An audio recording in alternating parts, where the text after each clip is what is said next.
구름 한 점 머물다 흘러가고 삼면이 바다인 부안을 가로지르는 23번 국도를 따라가다 보면 우측 산 정상에 우뚝 솟은 바위가 속도를 줄이게 한다.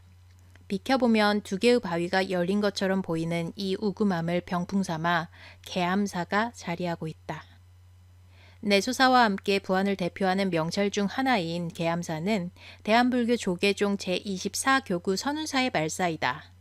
아담한 사찰의 발자취를 따라가다 보면 보물을 만날 수 있다. 숙종 15년에 주조된 계암사 동종과 영조 25년 승려화가 의겸과 영안, 민희, 호밀 등 화승 12명이 공동 제작한 영산 회계 불탱화가 그것이다. 사찰의 이름을 계암이라 부르게 된 배경은 사찰 뒤편 우금함과 무관하지 않은 것 같다. 그 구전을 따라 거슬러 가면 삼한시대 마한의 효왕 282년에 변한의 문왕이 진안과 마한의 난을 피하여 이곳에 도성을 쌓을 때 우와 진의 두 장사를 보내어 감독하게 하고 좌우 계곡에 각각 왕궁 전각을 짓게 하였으니 동쪽을 묘암, 서쪽을 계암이라 부르게 된 데서 비롯되었다는 설이 있다. 이러한 역사적 배경 외에도 천연 석굴이 있는 우금함을 계암이라 불렀다고도 하는데 바위의 모습이 멀리서 보면 크게 둘로 갈라진 듯하여 바위가 열린 상태라는 의미에서 계암이라 칭했다는 구전도 있다. 고찰의 역사가 그렇듯 여러 설이 이어져 오고 있는 계암사의 연역 또한 그리 확실하지 않은데 부안 향토문화지 등에는 백제무왕 35년에 묘린왕사가 변한의 궁궐을 절로 고쳤다고 기록하고 있다. 투명한 햇살을 받으며 드러난 일주문 아래에서 잠시 숨을 고른다. 사찰에서 속계와 선계를 나누는 산문 중 첫문인 일주문은 일심을 불러일으키게 하는 간결한 형태가 대부분이다. 그러나 계암사의 일주문은 일반적인 일주문과는 달리 12지신이 조각되어 있다. 12지신 아래 능가산 계암사라는 화려한 단청의 현판이 눈부시다. 능가라는 말은 인도 버머에서 나온 말로 그곳에 도달하기 어렵다 라는 뜻으로 쓰인다. 그대로 읽자면 도달하기 어려운 산에서 바위를 연다라는 의미일 것인데 진리를 향한 수행의 고통을 엿볼 수 있는 현판이지 싶다. 일주문 안으로 구부러진 길이 고즈넉하다. 우측에 조성된 전나무 숲이 산사로 향하는 길을 더욱 그윽하게 한다. 잡다함을 벗어나 무념무상으로 걸음을 옮긴다. 불이교에 이른다. 불이교를 건너면 사천왕문이다. 근래에 세워져 단청을 칠하기 전 단계인 것 같은데 습기가 마르기를 기다리는 나뭇결이 또렷하다. 사천왕문을 지나면 고목진 이팝나무를 돌아 계단 위로 새로운 건물이 시야를 가로막는다. 현대에 맞게 건립한 것은 사사로이 어찌할 수 없겠으나 아쉬운 것은 불이교를 건너면 한눈에 올려다 보이던 대웅전의 용마루와 우금함이 가려져 있다는 것이다. 건물 아래를 지나 경내 마당에 올라서니 이제야 정면으로 대웅전이 보이고 대웅전 뒤편 상 정상에 우금함도 시야에 든다. 경내를 가로질러 대웅전 앞에 선다. 계암사 대웅전은 건물 전체가 보물이다. 정면 3칸, 측면 3칸의 다포개의 단층 8작 지붕 건물로 장대석과 활석을 사용하여 구성한 기단 위에 남향으로 앉혀져 있다. 아담하면서도 결코 작지 않은 품새의 대웅전 건물은 뒤편의 산자락과 어우러져 보는 이로 하여금 안정감을 느끼게 한다. 이 대웅보조는 법당 천장에서 꿈틀거리는 용두뿐만 아니라 정면의 귀면이 무사람들의 시선을 끈다. 다른 사찰의 대웅보전에 비해 작은 현판은 바로 아래 이구의 귀면상을 돋보이게 하기 위함이라는 설이 있을 정도로 대웅보전 전면의 귀면상은 계암사의 특징이다. 그런데 그 모습이 아주 특이하다. 전체 모습이 네모에 가까운 조각품인데 시선을 보면 왼쪽의 것은 정면을, 오른쪽의 것은 눈을 흘겨 안쪽을 바라보고 있다. 이는 전후 좌우, 즉 사방을 살펴 사악한 자를 물리치고 참배자를 보호하는 기능을 하기 위함이라는 설이 전해온다.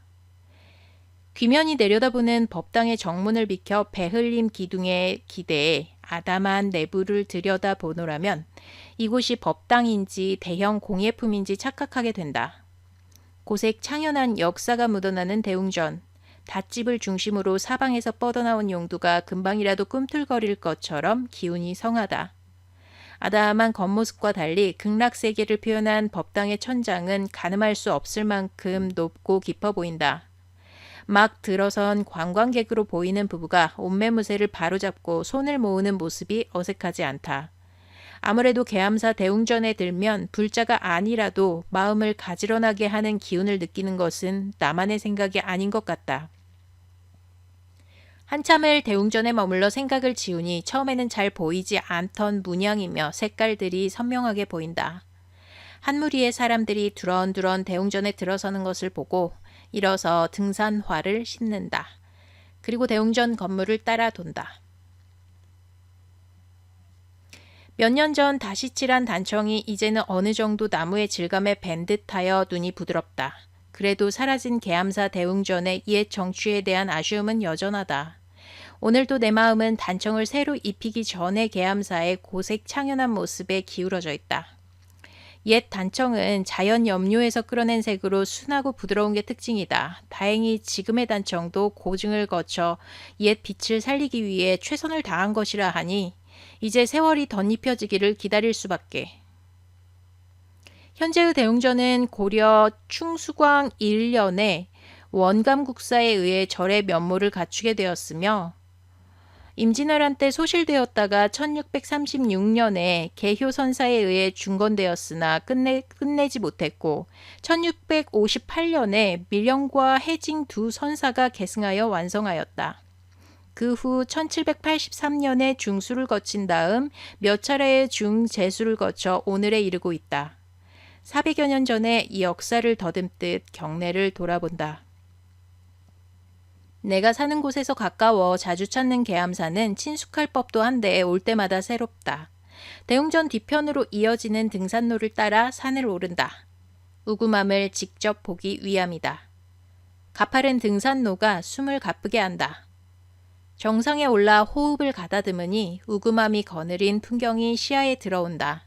산등성이에 자리한 평지가 그 옛날 백제의 부흥을 꿈꿀 만한 장소로 손색이 없었으리라는 생각이 든다. 우구맘에는 3개의 동굴이 있다. 그중 가장 큰 굴은 원효방이다. 전하는 이야기에 의하면 신라의 고승인 원효대사와 의상대사가 나라를 잃고 전란으로 흩어진 백제 유민들의 마음을 규합하기 위해 계암사에 와서 이곳 동굴에서 수도를 하였다고 한다. 그때부터 웅덩이에서 샘이 솟아 그 물을 마시며 정진했다고 하니 바위도 보통 바위가 아니었던 모양이다. 원효방 옆 가장 작은 굴은 복신굴로 불리고 있으며 의병장인 동료 도침을 죽이고 병을 핑계로 들어가서 풍장왕마저 시해하려다가 결국 죽임을 당한 복신장군이 숨어서 나오지 않았다고 하여 붙여진 이름이다. 또 하나의 굴은 배틀굴로 불리며 여인들이 굴 안에서 배틀로 옷감을 짜 의병들의 옷을 지어 입혔다는 전설이 내려오고 있다. 역사적 인물과 연관된 전설을 품고 있는 우구맘을 중심으로 산등성이를 따라 석축이 간간히 드러나 있다.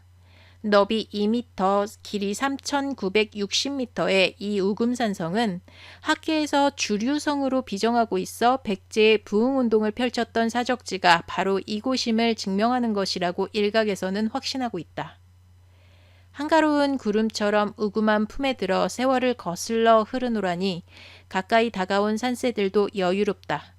자리를 털고 일어선다. 새들이 정적을 깨며 날아오른다. 올라온 길을 되짚어 하산하니 다시 계암사 경내다. 돌아본 우구맘에 구름 한 점 머물다 흘러가고 있다.